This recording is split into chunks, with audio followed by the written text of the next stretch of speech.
వరకట్న వేధింపులతో వివాహిత ఆత్మహత్య, అదనపు కట్నం కోసం అత్తవారింటి వేధింపులు అనే వార్తలు తరచూ మనం వింటూనే ఉంటాం.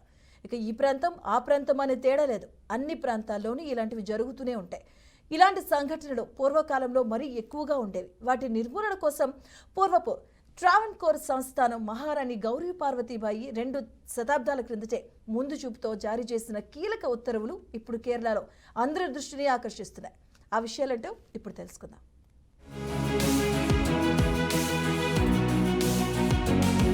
సమాజంలో నెలకొన్న వరదక్షిత రుగ్మతకు పరిష్కారం ఆలోచించారట ట్రావెన్కోర్ సంస్థానాన్ని పాలిస్తున్న మహారాణి.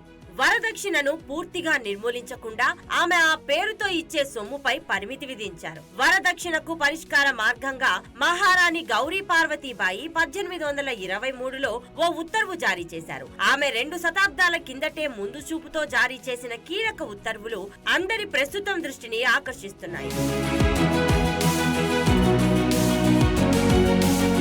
మహారాణి గౌరీ పార్వతీబాయి జారీ చేసిన ఉత్తర్వుకు సంబంధించిన ప్రతులు కేరళ రాష్ట్ర ప్రాచీన పత్ర భాండాగారంలో ప్రస్తుతం అందుబాటులో ఉన్నాయి. బ్రాహ్మణుల్లో ప్రధానంగా నంబూద్రి, పొట్టి వర్గాల మహిళల దుస్థితిని మహారాణి తన ఉత్తర్వులో ప్రధానంగా ప్రస్తావించారు. ఆ వర్గాల్లోని అమ్మాయిలకు 10 నుండి 14 ఏళ్ల మధ్య వివాహం కావాల్సి ఉన్న వరకట్నం కింద అబ్బాయిలు అప్పుడు చలామణిలో ఉన్న కరెన్సీ ప్రకారం 1000 నుంచి 2000 ఫనంలు డిమాండ్లు చేసేవారు. అమ్మాయిల కుటుంబాలు అబ్బాయిలు డిమాండ్ చేసినంత మొత్తం చెల్లించడానికి ఇబ్బంది పడేవారు.